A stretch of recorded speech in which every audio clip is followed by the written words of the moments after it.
नमस्कार, मैं कीर्ति और मैं आप सभी का स्वागत करती हूं आपके अपने चैनल भिवानी हलचल पर। तो आइए नजर डालते हैं आज की मुख्य खबरों पर।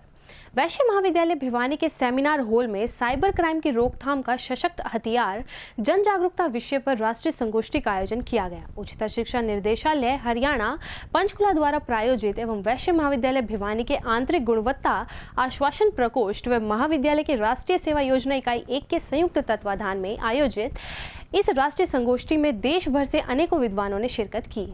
इस संगोष्ठी के प्रातःकालीन सत्र में मुख्य अतिथि के रूप में वरिष्ठ आईपीएस अधिकारी डॉक्टर राजश्री सिंह, आईजी अपराध गुरुग्राम एवं वैश्य महाविद्यालय ट्रस्ट के अध्यक्ष एडवोकेट शिवरतन गुप्ता, विशिष्ट अतिथि के रूप में डॉक्टर दिनेश शर्मा, उच्चतर शिक्षा विभाग के उप निदेशक एवं राज्य एनएसएस अधिकारी हरियाणा, मुख्य वक्ता के रूप में भारत सरकार के गृह विभाग के साइबर अपराध संकाय के सदस्य गुरुचरण सिंह, रिसोर्स पर्सन के रूप में अशोक सांगवान, प्रमुख विप्रो लिमिटेड एवं हरियाणा पुलिस के साइबर विशेषज्ञ संदीप कुमार ने शिरकत करते हुए संगोष्ठी को संबोधित किया। संगोष्ठी के सायकालीन सत्र में मुख्य अतिथि के रूप में केंद्रीय विश्वविद्यालय हरियाणा के रजिस्ट्रार डॉक्टर सुनील गुप्ता एवं वैश्य महाविद्यालय ट्रस्ट के महासचिव डॉक्टर पवन बुवानीवाला ने विशिष्ट अतिथि के रूप में गुड़गांव के क्राइम इंस्पेक्टर मनोज शर्मा ने शिरकत की। इस राष्ट्रीय संगोष्ठी के संरक्षक इन चीफ वैश्य महाविद्यालय प्रबंधक समिति के अध्यक्ष अजय गुप्ता व महासचिव सुरेश गुप्ता रहे। संगोष्ठी में महाविद्यालय के प्राचार्य डॉक्टर संजय गोयल, संरक्षक डॉक्टर कामना कौशिक, संयोजक व डॉक्टर कृष्ण कुमार ने आयोजन सचिव की भूमिका निभाई व उन्होंने बताया कि इस राष्ट्रीय संगोष्ठी में विभिन्न विश्वविद्यालयों एवं महाविद्यालयों के प्रतिनिधियों ने अपना शोध पत्र प्रस्तुत किया। वैश्य महाविद्यालय ट्रस्ट द्वारा संचालित वैश्य महाविद्यालय में आज एक ऐसे विषय पर नेशनल सेमिनार का आयोजन किया गया जो एक ज्वलंत विषय है, to prevent cyber crime awareness. यदि साइबर क्राइम से लोगों में अवेयरनेस आ गई ना कि साइबर क्राइम से कैसे बचा जाए, तो आप ये मानिए कि आज के युग की जो पूरा डिजिटल युग होता जा रहा है, मीडिया युग होता जा रहा है, सोशल मीडिया युग होता जा रहा है, वो 95% समस्याएं समाप्त हो जाएंगी। क्योंकि जितनी समस्याएं होती हैं, चाहे तो फेसबुक को लगा लो, चाहे वो व्हाट्सएप को लगा लो, चाहे वो इंस्टाग्राम को लगा लो, चाहे किसी भी सोशल मीडिया को लगा लो, और जो कंप्यूटर का युग है, मैं इस विषय में एक छोटी सी बात आपको बताता हूँ। आज से बहुत साल पहले 1995 में मेरे पास नेशनल स्टॉक एक्सचेंज की मेंबरशिप हुआ करती, जब नेशनल स्टॉक एक्सचेंज शुरू हुआ था। तो उस समय क्या था, एक बार मैं कंप्यूटर पे बैठा हुआ था स्टाफ की बजाय, तो स्टाफ से मेरे से एक वो बटन गलती से दब गया और एक कंपनी होती थी SPL, उसके 100 शेयर खरीदने की बजाय मेरे से वो दूसरा कोई वैसी फर्जी बायर खड़ा हुआ था, वो 20,000 शेयर बिक गए और मार्केट में वो शेयर अवेलेबल नहीं थे। तो उसके लिए छोटी सी उस भूल के लिए परचेज की बजाय सेल पे जो बटन दब गया, वो मार्केट के सारे आ गए। तो वो हमें उस समय पे 2.5-3 लाख रुपए का नुकसान हुआ था। वो ठीक है कि उस समय साइबर क्राइम के अगेंस्ट या साइबर के जो ये भी चीजें होती थी, उसका इंश्योरेंस होता था, तो इंश्योरेंस कंपनी से हमें मिल गया। आजकल इंश्योरेंस कंपनियां भी साइबर का नहीं। ये बहुत अच्छी शुरुआत है, बहुत अच्छी पहल है। और जो बच्चे पूरा दिन जो है मोबाइल पे लगाते हैं, नेट पे लगाते हैं, उनको इतनी समझ आ जाएगी कि उनको कब अपने आप को रोकना है और इसके मिसयूज क्या क्या हो सकते हैं और कैसे क्राइम से बचना है। क्योंकि अब जो नया जमाना जो है वो कोई सीधी लड़ाई वाला नहीं है। अब साइबर जो है स्पेस को यूज़ किया जाता है ऐसी फाइट के लिए और ऐसी जो है लड़ाई के लिए।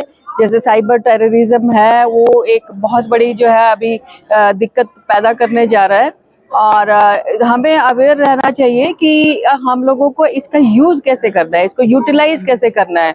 और इसमें अपना जो है बच्चे बहुत ज़्यादा टाइम इसमें वेस्ट करते हैं पढ़ाई की बजाय, तो बस उतना ही यूज़ करें जितना ज़रूरी है। फलां के अकाउंट से इतने रुपए निकल गए, इतना ये हो गया, वो हो गया। और सबसे बड़ी प्रॉब्लम क्या हो गई आजकल कि किसी के फोटो का नीचे का हिस्सा कुछ है, ऊपर का हिस्सा कुछ है, जिसका रिजल्ट ये कि कितने तो डिवोर्स बढ़ गए, कितने लोग सुसाइड कर लेते हैं इस डर के मारे कि ये क्या हो गया मेरे साथ। और उसमें दुख की बात ये है कि जो वेल टू डू लोग हैं, तो आज मैं हरियाणा सरकार का, हमारे हायर एजुकेशन डिपार्टमेंट का शुक्रगुजार हूँ, जिन्होंने कंपलसरी ये किया कि आज ये आपको करना है। और हमने ऐसे ऐसे लोग बुलाए आज इसमें कि मैं समझता हूँ वर्ल्ड क्लास लोग आज साइबर क्राइम पे बात कर रहे हैं। आप अचंभे की बात करोगे कि 3 सेंटर तो मेरी नॉलेज में है। जैसे नू का जो हमारा डिस्ट्रिक्ट है वहाँ से ऑपरेशन चलता है। झारखंड जिसको हम बिल्कुल वैल्यू नहीं देते, आपको पता है कि वहाँ के अनपढ़ लोगों ने मोबाइल पे इतनी महारत हासिल कर ली कि आज आपका या किसी का भी कुछ भी बुरा भला कर सकते हैं। विद्यालय भिवानी द्वारा डायरेक्टरेट हायर एजुकेशन के तत्वाधान में हमारी इंटर क्वालिटी एश्योरेंस सेल और एनएसएस यूनिट द्वारा ये साइबर क्राइम के ऊपर नेशनल सेमिनार का आयोजन किया जा रहा है, जिसके कन्वीनर हमारी एनएसएस ऑफिसर डॉक्टर कामना जी हैं और organising secretary IQ internal quality assurance cell के कन्वीनर डॉक्टर के शर्मा जी हैं। तो मैं तो केवल यही कहना चाहूँगा कि चाहे इंटरनेट या टेक्नोलॉजी कितनी भी बढ़ जाए, उसके साथ साथ बुराइयां जरूर आती हैं। रविवार को वुमेन हेल्पिंग सोसाइटी द्वारा स्थानीय हनुमान गेट स्थित गुरु रविदास कम्युनिटी सेंटर में होली मिलन समारोह का आयोजन किया गया। समारोह में सैकड़ों महिलाओं ने पहुंचकर रंगों के साथ होली खेली तथा समाज को सशक्त बनाने में महिलाओं की भूमिका पर भी विस्तार से चर्चा की। इस अवसर पर होली मिलन समारोह के साथ साथ महिला उत्थान पर भी विशेष चर्चा की गई। समारोह में मुख्य अतिथि के रूप में आम आदमी पार्टी की इंदु शर्मा, भाजपा से प्रीति मान ने शिरकत की। वहीं उन्होंने कहा कि विमेन हेल्पिंग सोसाइटी द्वारा एक सफल कार्यक्रम का आयोजन किया गया है। साथ ही उन्होंने यह भी कहा कि महिलाओं के साथ हो रहे उत्पीड़न के खिलाफ सभी को आवाज उठानी चाहिए, तभी एक सशक्त समाज बनाया जा सकता है।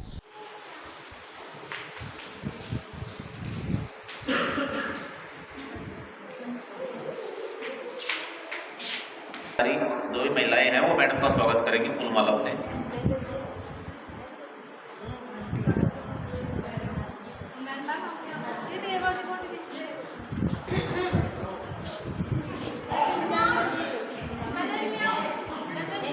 वहीं पे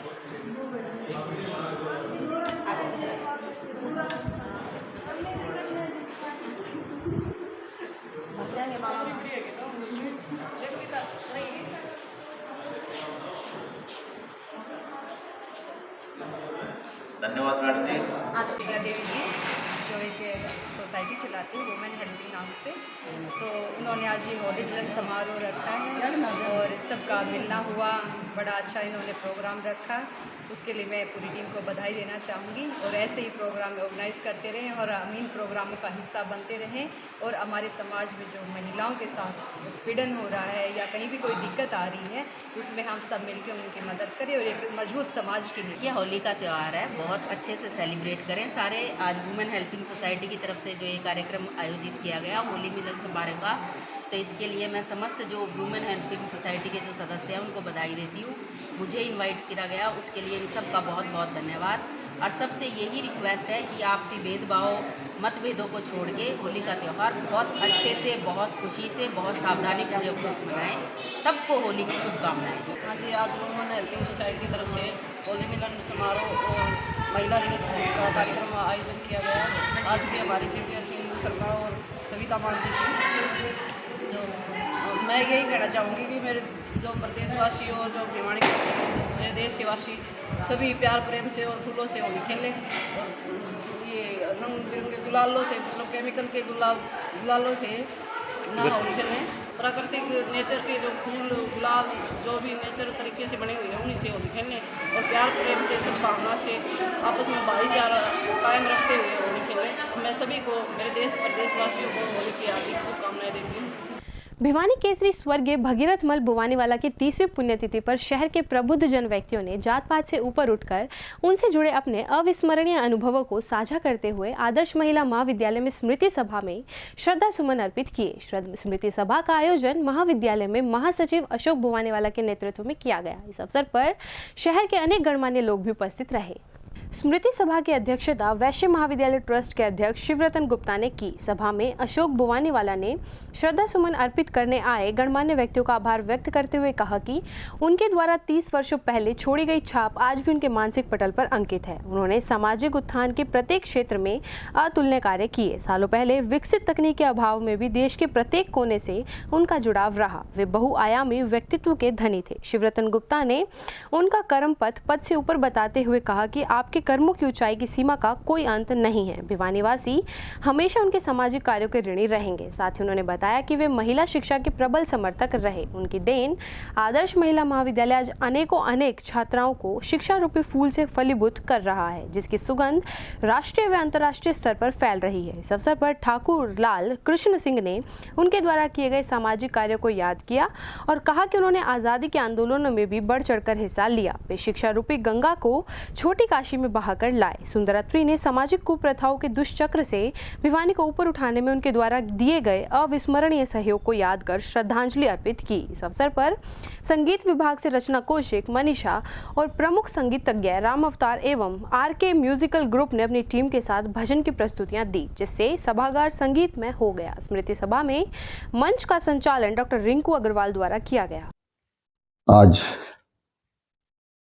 हमारे शहर की एक हस्ती, जिनका भिवानी नगर के उत्थान में बहुत बड़ा योगदान रहा है, भिवानी केसरी सेठ भागीरथ मल जी बुवानीवाला की 30वीं पुण्यतिथि है। सर्वप्रथम मैं उनकी पुण्यतिथि पर उनको शत शत नमन करता हूँ। उनसे जो मेरा एक संपर्क रहा है, वो शुरू में जब भी मैंने सामाजिक काम शुरू किया, सन 1976 के बाद से उनसे मेरा विशेष लगाव रहा है। लगाव पारिवारिक दृष्टि से तो पहले भी शुरू से ही था, बचपन से ही था, किंतु जो व्यक्तिगत रूप से लगाव रहा है वो 76 के बाद ज़्यादा रहा है, क्योंकि हमने बहुत सी सामाजिक संस्थाओं में शैक्षणिक संस्थाओं में इकट्ठे कार्य किया है। चाहे वैश्य महाविद्यालय ट्रस्ट के ट्रस्टी के रूप में, चाहे वैश्य महाविद्यालय में मैं उपाध्यक्ष था उस रूप में, चाहे वैश्य सीनियर सेकेंडरी स्कूल में वो अध्यक्ष थे, मैं महामंत्री था, चाहे आदर्श महिला महाविद्यालय में वो उपाध्यक्ष थे, मैं महामंत्री था। तो उनके साथ एक लंबा जुड़ाव और लगाव रहा है। आज उनकी 30वीं पुण्यतिथि है और उनकी 30वीं पुण्यतिथि की विशेष बात यह है कि मैं जब भी उनकी पुण्यतिथि पर आता हूँ तो मन में एक अलग तरह के भाव आते हैं, क्योंकि मेरे पूज्य पिताजी की उनकी घनिष्ठ मित्रता थी और जब मेरे पिताजी का देहावसान हुआ तो वो मेरे साथ खड़े थे। बोले, भी तू क्यों सोच रहा है, भाई तो मेरा गया है। तो मेरे मन में कुछ भावनात्मक वो आ जाती है और जब तक वो रहे, जिस दिन उनका देहावसान हुआ उसके बाद मुझे लगा कि भाई मेरे साथ कोई जो वृद्धस्त था वो एक चला गया। भिवानी केसरी सेठ भगीरथ मल जी बुवानीवाले की आज 30वीं पुण्यतिथि आदर्श महिला महाविद्यालय के सभागार में आयोजित की गई है। सेठ भगीरथ मल जी के बारे में शहर का बच्चा बच्चा जानता है। वे भाई जी के नाम से पॉपुलर थे। उन्होंने अपने जीवन में 2 ही कार्य किए, समाज सेवा का और शिक्षा का। समाज सेवा उन्होंने म्युनिसिपल कॉरपोरेशन के चेयरमैन होते हुए हर समस्या का शहर का निदान किया और शिक्षा के क्षेत्र में उन्होंने सबसे बड़ा कार्य नारी शिक्षा का किया, जिसके माध्यम एक आदर्श महिला महाविद्यालय बना, जिन्होंने देश के भिन्न भिन्न भागों में जाके धन के अभाव को कम करने के लिए पैसा एकत्रित किया। जिनके परम सहयोगी श्री बनारसी दास गुप्ता उनके हमेशा साथ रहते थे। इसके अलावा west model senior secondary school, जो कि एक इंग्लिश मीडियम स्कूल के माध्यम से उन्होंने चलाया, एक अलग जगाया शिक्षा के क्षेत्र में। आज हर व्यक्ति उनको याद करता है, चाहे उनकी स्मृति सभा हो, चाहे उनकी जन्म शताब्दी हो। उनको याद करना ही एक प्रेरणा है। जैसे किसी भी महान पुरुष को हम याद करते हैं, अगर मैं शुरू से बापू गांधी का नाम लूँ, जवाहरलाल का नाम लूँ, पटेल का नाम लूँ, जितने भी महान पुरुष हुए हैं उनको इसीलिए याद किया जाता है, उनसे प्रेरणा मिलती है। आज सेठ भगीरथ मल बुवानीवाला से हम परिवार को, बुवानीवाला परिवार को, खासकर मेरे को, पवन बुवानीवाला, छोटे भाई अशोक को भी, हम समाज में लीन है। श्री भगीरथ मल बुवानीवाला एक ऐसी शख्सियत जिन्होंने महिला शिक्षा के ऊपर काम किया और आज उनकी 30वीं पुण्यतिथि है। और 30वीं पुण्यतिथि जब भी किसी व्यक्ति की मनाई जाती है तो निश्चित तौर पे उनका जो ऑरा है, उनका जो व्यक्तित्व है, जो उनकी जो विशेषताएं हैं वो खास रही होगी, इसलिए उनकी ये पुण्यतिथि बनाई जाती है। 30-30 वर्ष, 50-50 वर्ष, 40-40 वर्ष जो लोग याद किए जाते हैं, निश्चित तौर पे ऐसे लोग याद किए जाते हैं जिन्होंने समाज में अपनी महती भूमिका अदा की हो, जिन्होंने इस देश के लिए, इस प्रदेश के लिए, इस शहर के लिए कुछ किया हो। ऐसे ही थे सेठ भगीरथ जी। मैं आज उनकी पुण्यतिथि के अवसर पर उनको अपनी श्रद्धांजलि अर्पित करता हूँ आपके माध्यम से, मीडिया के माध्यम से, और एक मैसेज देना चाहता हूँ कि उनके बताए हुए मार्ग पर इस पूरे जन समाज को चलना चाहिए। मिनी क्यूबा भिवानी की 5 बॉक्सर बेटियों का वर्ल्ड बॉक्सिंग चैंपियनशिप में चयन हुआ है। इनमें 2 बेटियां नीतू व साक्षी अकेले गांव धनाना की है। वहीं बॉक्सर साक्षी ढांडा, उनके पिता व बॉक्सर नीतू के ताऊ को पूरी उम्मीद है कि इस बार चैंपियनशिप में गोल्ड मिलेगा तथा उसके बाद बेटियां ओलंपिक में देश का नाम रोशन करेंगी।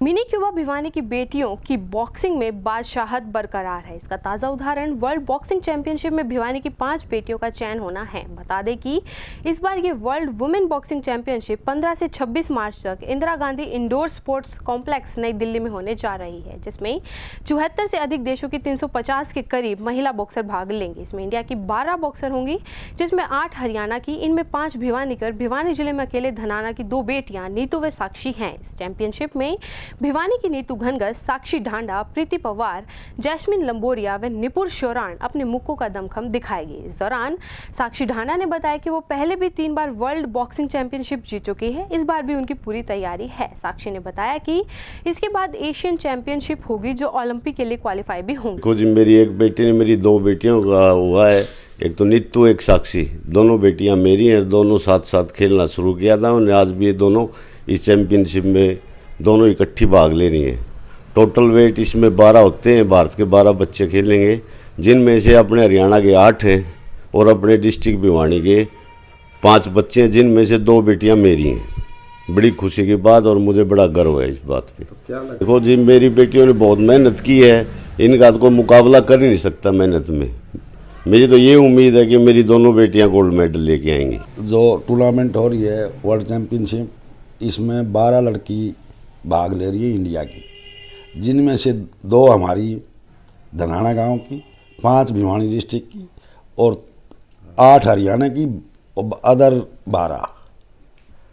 तो हमारी दोनों बेटी शुरू से, मेरे 2 भाई जय भगवान और मनोज, जिन्होंने मेहनत की, बेटियों के लिए दिन रात लगे रहे, आज उनका ये रिजल्ट सामने आया। दोनों गोल्ड मेडल धनाना में आए, मेरे को इतनी खुशी होगी कि मैं बयान नहीं कर सकता।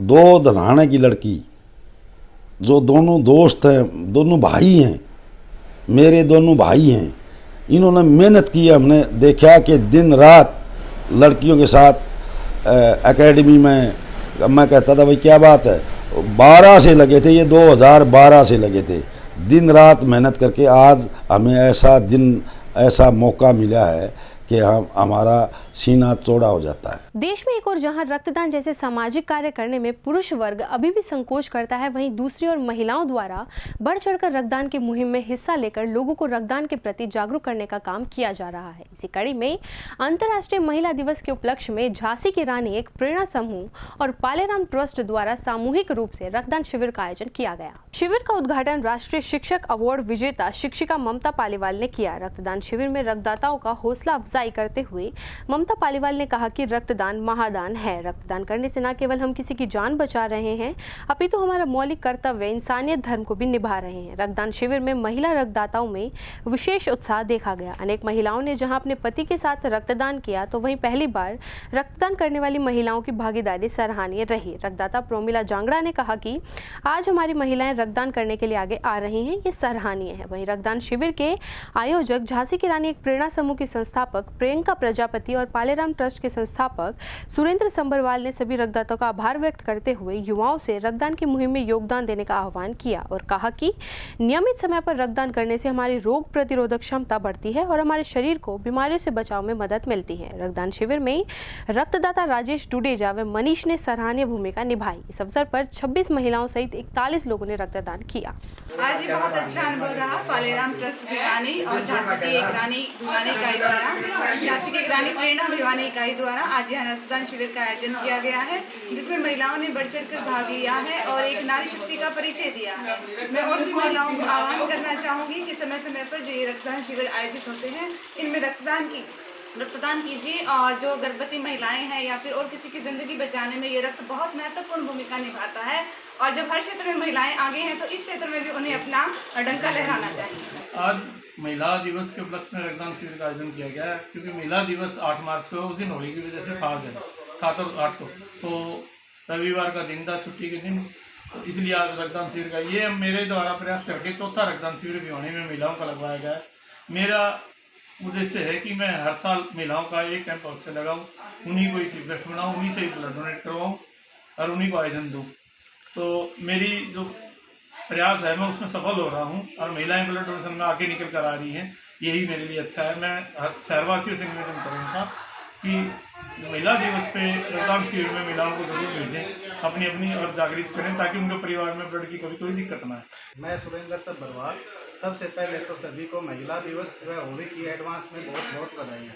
हमने यहाँ पर महिला दिवस के उपलक्ष्य में अपने ट्रस्ट के द्वारा एक महिला कैंप का आयोजन किया है। महिला कैंप का आयोजन करने का मकसद हमारा ये है कि महिलाओं में भी जागरूकता है, महिलाओं को देख के पुरुषों को भी लगे कि महिला भी हमारे से आगे चली गई हैं। वैसे तो महिलाएं हर फील्ड में बहुत आगे हैं, आजकल चांद पे भी गई हुई हैं, लेकिन खून की बात जब आती है तो सभी में एक भ्रांति पैदा हो जाती है कि भाई खून देने से कमजोरी आती है। महिलाओं को देख के पुरुषों को भी और महिलाओं को भी मैं ये संदेश देना चाहता हूँ कि ब्लड डोनेशन में बढ़ चढ़ करके भाग लें।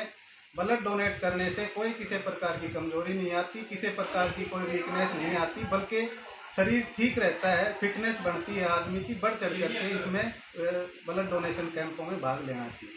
भिवानी के लोड बाजार में स्थित श्याम मंदिर गली में श्याम बाबा मंदिर में 23वां फागुन महोत्सव बड़े ही धूमधाम से मनाया गया। इस अवसर पर मंदिर में शोभा यात्रा का आयोजन किया गया और शहर में धूमधाम के साथ श्याम बाबा का वार्षिक महोत्सव मनाया गया। वहीं महोत्सव में सैकड़ों श्रद्धालुओं ने पहुंचकर श्याम बाबा का गुणगान किया। गौरतलब है कि श्याम बाबा का वार्षिक महोत्सव हर वर्ष मनाया जाता है। इसी कड़ी में श्याम बाबा मंदिर में भक्तों ने श्याम बाबा का गुणगान किया और श्याम बाबा को याद किया। वहीं मंदिर सेवा समिति के सदस्य ने बताया कि हर वर्ष मंदिर में बाबा श्याम का उत्सव मनाया जाता है, जिसमें सभी श्याम प्रेमी बढ़ चढ़कर भाग लेते हैं और बाबा का गुणगान करते हैं। इस वर्ष 23वां वार्षिक महोत्सव मनाया जा रहा है, जिसमें बाबा की भव्य शोभा यात्रा निकाली गई और विशाल भंडारे का आयोजन भी किया गया तथा सैकड़ों की संख्या में श्रद्धालुओं ने पहुंचकर भंडारे का प्रसाद ग्रहण किया। आंटी आप बैठो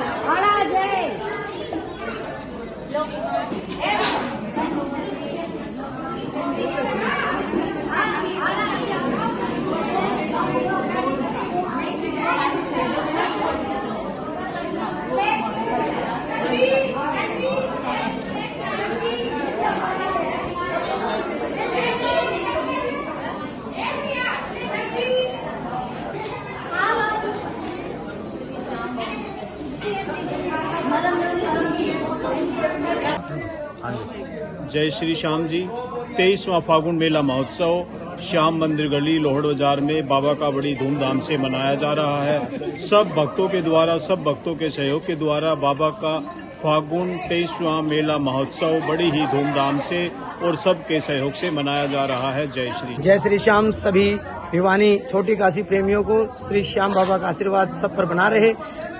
हर वर्ष की तरह ये 23वां वार्षिक महोत्सव बाबा श्याम का फाल्गुन मेला महोत्सव, जिसमें बाबा श्याम का जन्मोत्सव को बड़े ही धूमधाम से हम युवा मंडली के साथ में श्री श्याम प्राचीन मंदिर श्याम मंदिर गली लोहड़ बाजार छोटी काशी भिवानी नगरी में हर वर्ष मनाते हुए आ रहे हैं। यह 23वां वर्ष हमारा इस प्रोग्राम का बड़े ही हर्ष के साथ में आज एकादशी के दिन सुबह हमने बाबा की शोभा यात्रा ध्वजा उठा करके बड़े धूमधाम से पूर्ण की और रात्रि को बाबा का संकीर्तन सभी भक्तों के साथ मिल करके संत समागम के साथ विद्वान मंडली के सानिध्य में बड़े ही प्रेम से किया जाएगा। रविवार को भिवानी के चेताराम प्रजापति धर्मशाला में एससी और ओबीसी वर्ग की बैठक का आयोजन किया गया, जिसमें 11 अप्रैल को पिछड़ा वर्ग सम्मेलन में पहुंचने का न्योता दिया गया। बैठक में सभी गणमान्य व्यक्तियों ने अपने हकों की आवाज उठाने का प्रण लिया। वे कहा कि ओबीसी और एससी समाज के लोग मिलकर रैली को सफल बनाएंगे। इस अवसर पर सुरेश प्रजापति ने कहा कि आज एससी और ओबीसी समाज की मीटिंग का आयोजन किया गया, जिसमें पिछड़ा वर्ग और एससी समाज अपने हकों को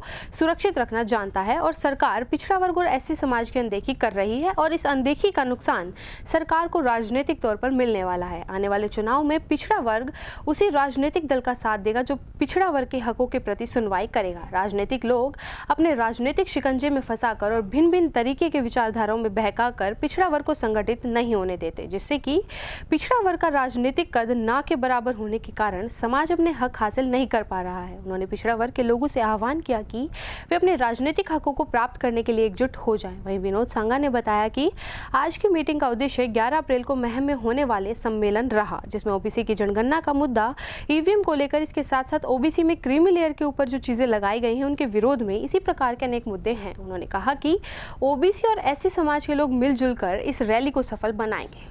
आज की मीटिंग का जो एजेंडा रखा गया यहाँ पर 11 अप्रैल को महम ओबीसी के चबूतरे पर ओबीसी महापंचायत शुद्धराज क्रांति का जो कार्यक्रम होने जा रहा है, उस कार्यक्रम को लेकर के आज की मीटिंग जो है प्री प्लान के रूप में रखी गई है।